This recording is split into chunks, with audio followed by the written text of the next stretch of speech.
This video is to give you an up-close look at the Submission Master. We want you to know exactly what you're buying, and we want you to be happy with your purchase. We don't want you to have to spend your money on shipping just to see whether you like them or not.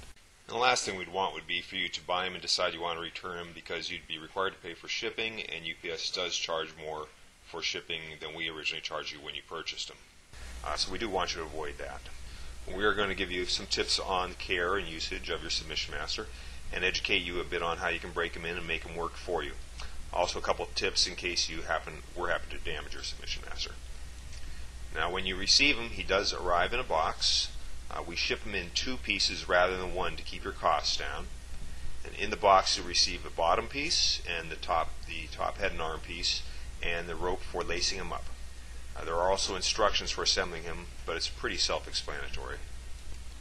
You'll probably want to have another set of hands holding the top in place while you lace him up. You want to lace them firmly so the head and arms don't pivot, but definitely take your time and pull the slack out of the lace while you're lacing them up, instead of leaving slack in and then pulling too hard later to try to pull that slack out. Remember, you are stronger than a grommet. The loop in fabric could possibly be, and you could pull the grommet out if you were to use too much force. Some people do use a double loop here at the first grommets, which they lace the rope through twice like you see here. And that helps to get it close together when you first start it. When you're done lacing him up, he should look something like this. You'll probably end up with some extra lace, which you can cut off or just tuck into the vest. The issue with most grappling dummies is that the stuffing material tends to pack down or to bunch up with usage, leaving the dummy too loose or limp. In an attempt to counter that, the factory constructs them of a very high quality Cordura fabric and then stitches each seam 4 times to make them even more durable. It's possible you could receive him and feel that he's too tight for you.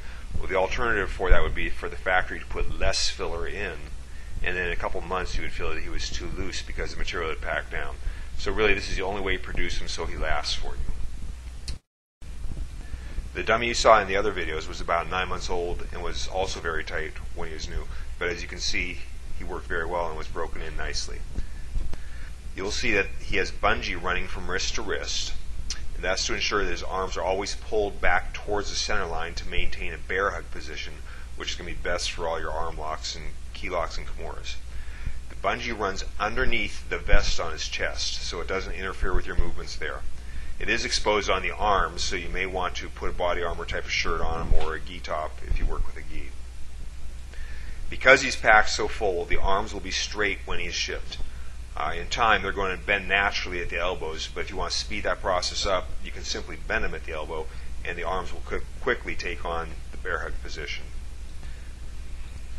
The legs will probably seem very stiff at first, and he probably won't sit up inside your guard very well initially. You'll need to work him to break him in. First, the thing you don't want to do before he's broken in is to get in between his legs and press out hard on his thighs. We have to remember, even though he's made of a very strong material, which you'd have a hard time tearing that material, and he's stitched very well, he is stitched, and you're definitely stronger than the stitches are. You will pop stitches if you do this before he's broken in. On the chance that you made a mistake and you did that, it's not likely you tore the material. You just popped some stitches. So all's not lost.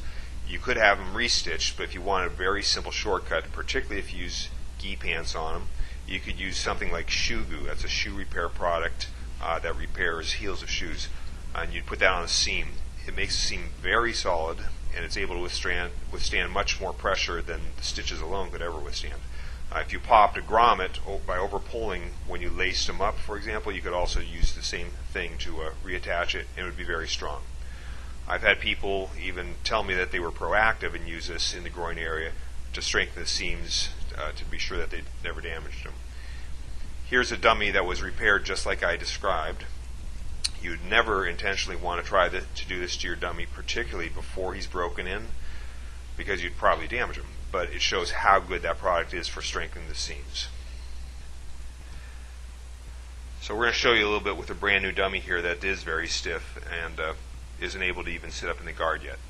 So if you find it necessary to loosen his legs up, you could start by working the ankles back and forth That would break him in a little bit so the feet can turn out more. Then you could additionally support the knee and work the lower leg back from side to side. Now his legs aren't going to stay turned out yet, but you'll see that they're already allowing to get in between his legs and get him to sit up in the guard, even though he's not nearly as broken in as he will become over time.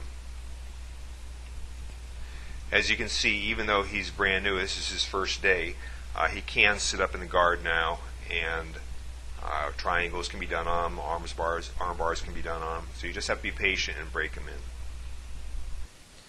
It would be hard to imagine when he arrives, but if you were able to get your submission master to the point where he was too loose, let's say you had had him for years and really worked him, it would probably be in the shoulder joint. Now if that were to happen, it's because you're twisting the shoulder joint in three directions. You're taking the arm up for kimuras, out to the side for arm bars, downward for key locks.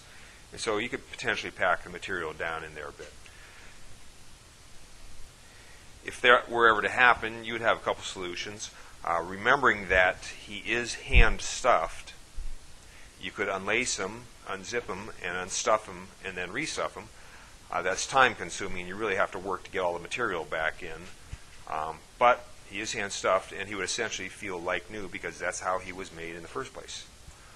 Or if you wanted a quick and easy fix, especially if you put a shirt or gi top on him, you could simply just wrap that joint with duct tape several times, and it would take you maybe 5 minutes, and it really firms the joint up nicely and would stay like that for a long time. Thanks for watching this video, and I hope that answers any questions.